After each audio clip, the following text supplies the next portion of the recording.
Hello friends, today we are going to start with the topic option contracts. Options are a kind of derivative instrument which are nowadays very popular.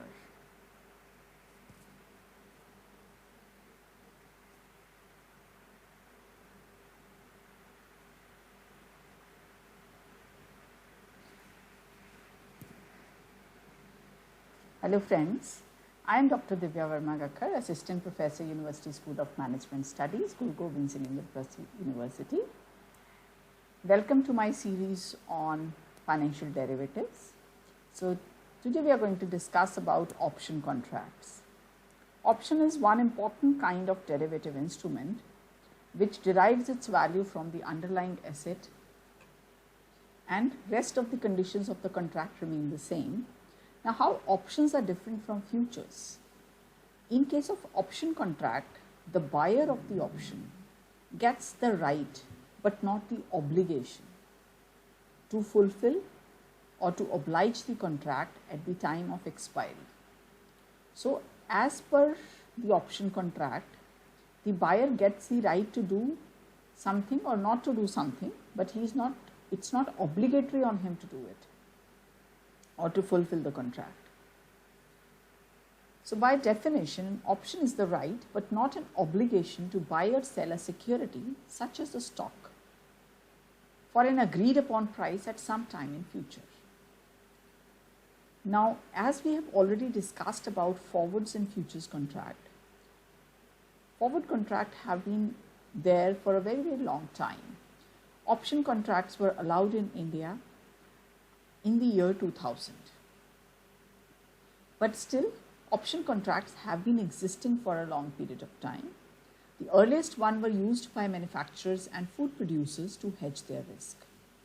A farmer might agree to sell a bushel of wheat at a price which is fixed after 6 months. Today the price is fixed for the goods which will be delivered or the wheat which will be delivered after 6 months. And they can, take a chance on what kind of changes that happen in the prices. Similarly, a steel refinery might want to lock in a price of iron ore at a fixed price today. Now, talking about the basic option structure.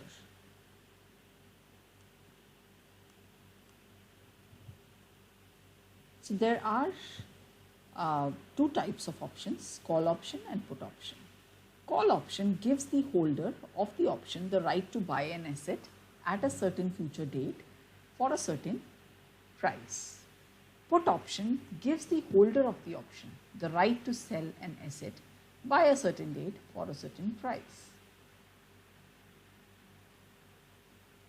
Now, if we talk about the basic terminology related to option contracts, a common term which we use is strike price. What is strike price? Strike price is the price which is fixed to be paid if the option is exercised, and it is as per the specifications of the option agreement. Then there is premium price.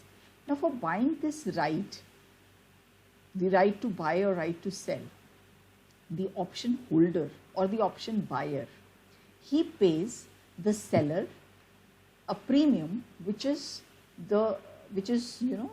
the non-refundable payment which he makes for the purpose of buying this right. So the seller receives this premium from the buyer, and it is the consideration paid for buying the rights to exercise the option or not to exercise the option, and this is something which is non-refundable. So this is, you can say, a kind of minimum loss which an option buyer will incur if he enters into an option contract on the buy side. Then there is underlying asset. What are underlying assets? Underlying assets are specific assets on which an option contract is based. For example, the underlying asset can be stock, it can be bond, it can be real estate, etc. What is expiry date? Expiry date is the last date on which the option is exercised or till when the option will exist. Now, the options are also classified into two categories, a European option and an American option. European option are those options which can be exercised only at the end of its life, and an American option can be exercised anytime. So there's a term called option writer which will be very commonly used in the discussion related to option contracts. Who's an option writer? Option writer is the person who created or who wrote the option, and then it is sold to someone else. The option writer has sold an option or the right to the option owner. So option writer is the option seller. He's the one who writes the option contract. He's the one who sells the right to exercise the option to the option owner. Thus, the writer has taken on an obligation to act on the instruction of the option owner as specified by the option contract. When selling the option to the buyer, the writer receives as compensation known as option premium, which is equal to the price the buyer pays for the option. So who's the holder of the option is the buyer of the option. He usually will take a long position in the option contract.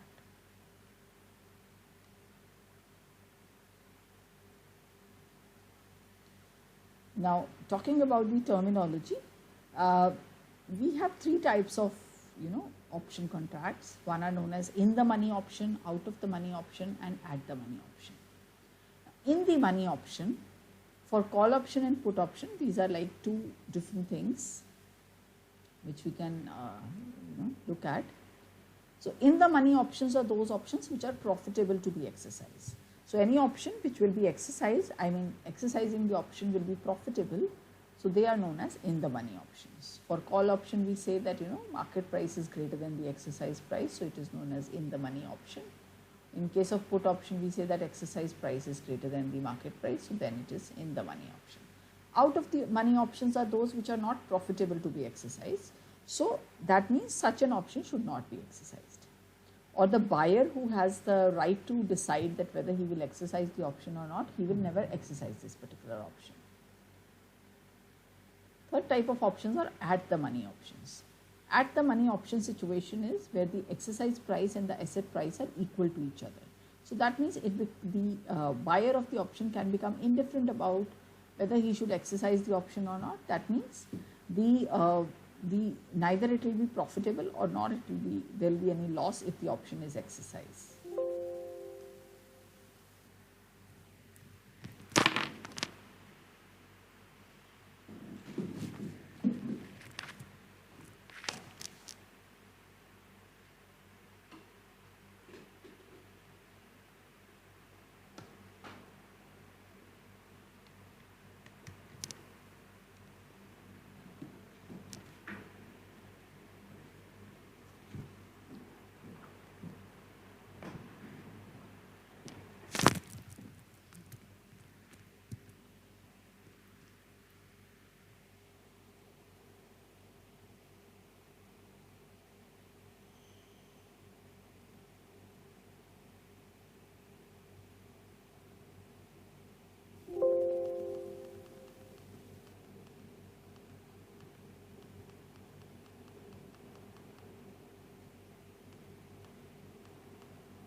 So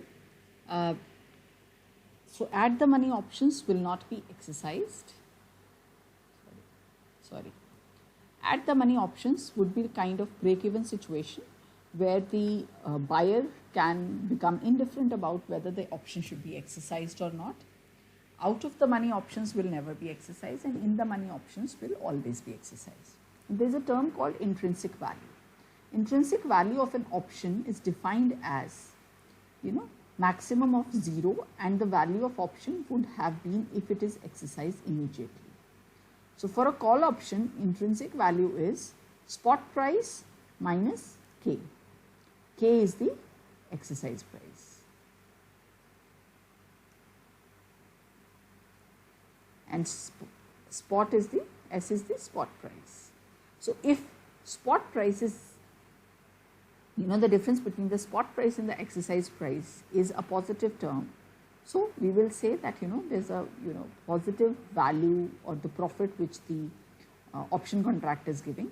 So intrinsic value will be either that positive profit or figure of which has got, where the exercise price, spot price is greater than the exercise price, or 0, because we consider that intrinsic value we should not take as a negative value.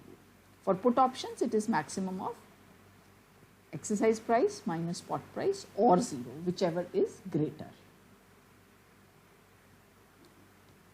Now, I am in the money, an option is known as in the money if exercising it would produce a positive payoff. An option is at the money option if it would generate a 0 payoff if exercised. And an option is out of the money if it would generate a negative payoff if exercised. Thus, an out of the money option will never be exercised. Now, basically, there are 4 positions in case of option contract. So, let's first understand what is call. So, call option gives right to buy.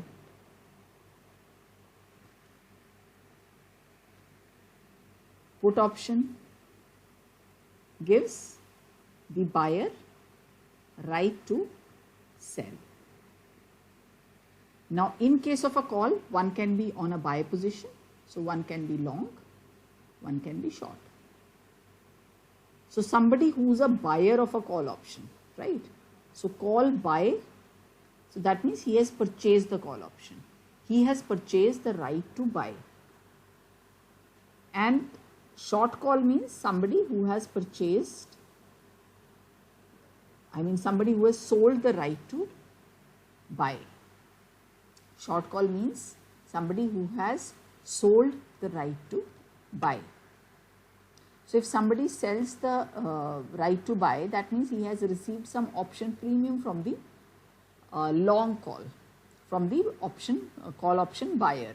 So, call option buyer pays the call option seller or the short call an option premium, which is an upfront fees which is paid at the time of entering into the contract. And this is the kind of non-refundable minimum loss which is incurred in the option contract. And in case of a put option,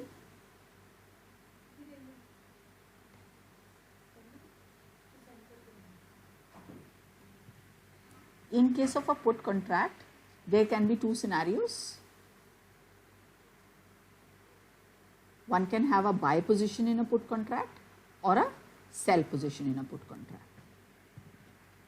So, when somebody is in a put contract, what we are doing? We are selling right to sell. We are buying right to sell. So, if it is long put means the buyer has purchased the right to sell from the other party. So, for purchasing this right to sell, that whether he will sell the contract at the time of expiry or not is in the hands of the long put buyer. And the short put contract is where the seller of the put contract has sold the right to sell to the buyer. So, the decision making in case of long put and short put lies with the long put. Long put is the buyer who has purchased the right to sell, and short put is the person who has sold the right to sell to the long put owner. So, from the long put to the short put, option premium is paid.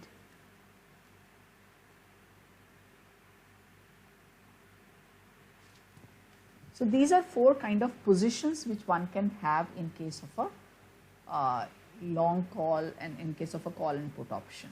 Now let's talk about these graphically.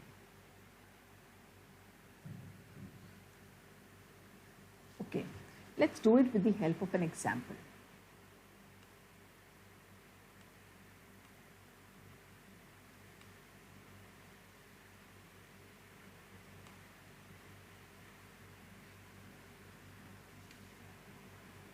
Now let's say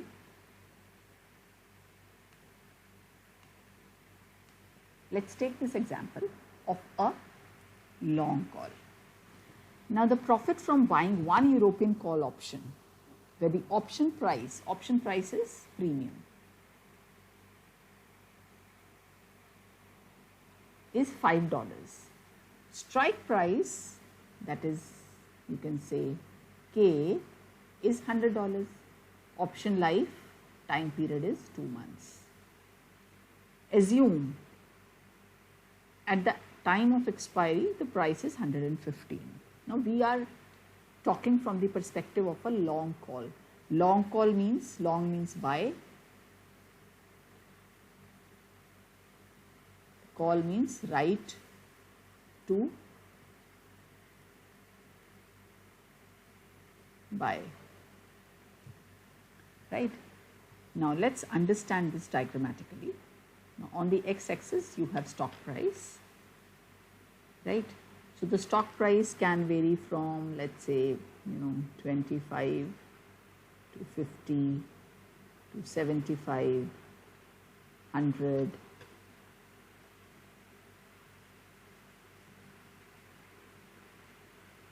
120, 150, right?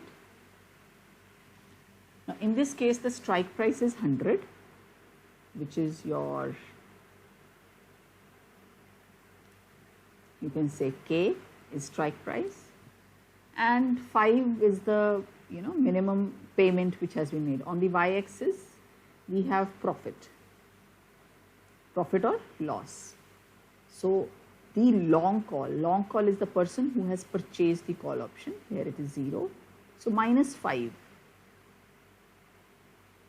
He has made the payment of $5 for buying this contract.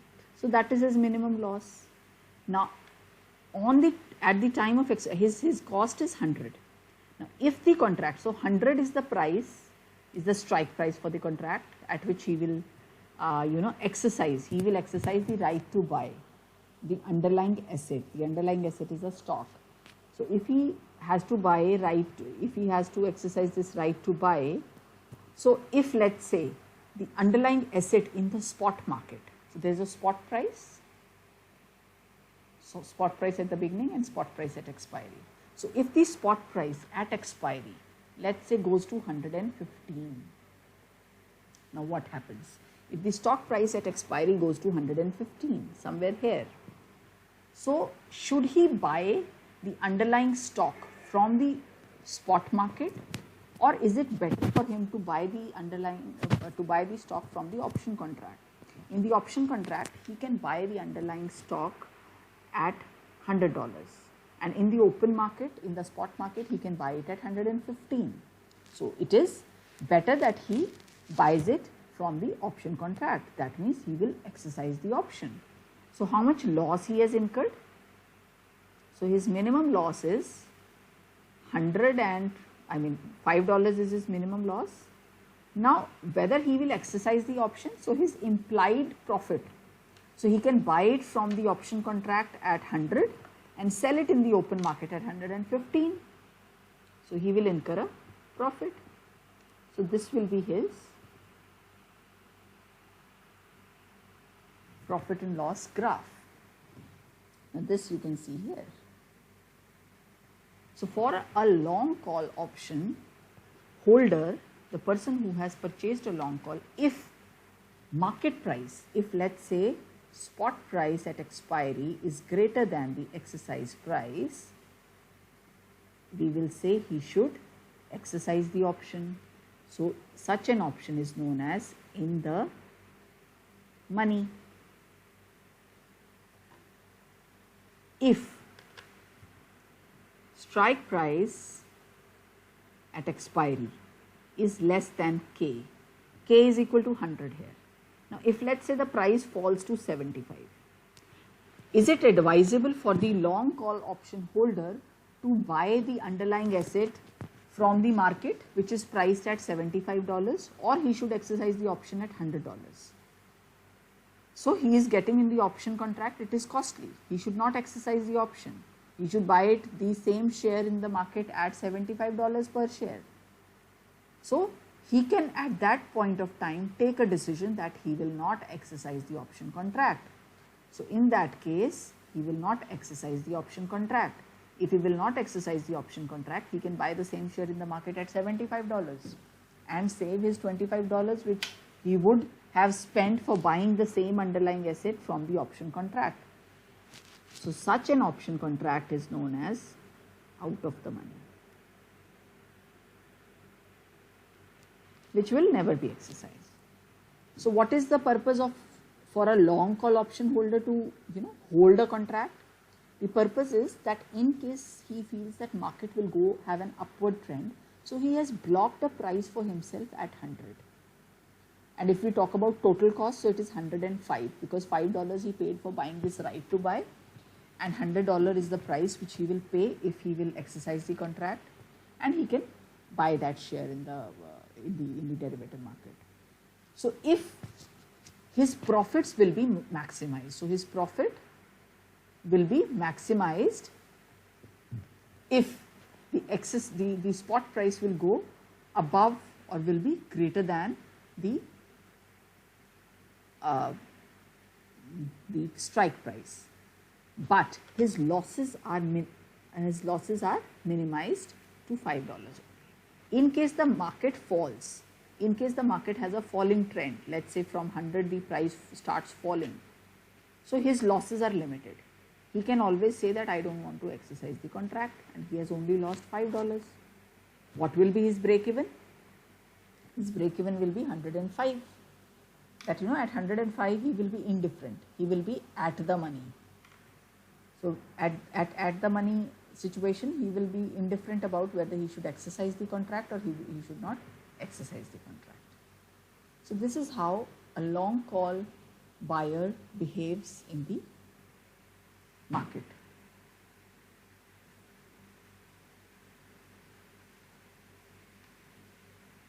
Similarly, we can discuss about a short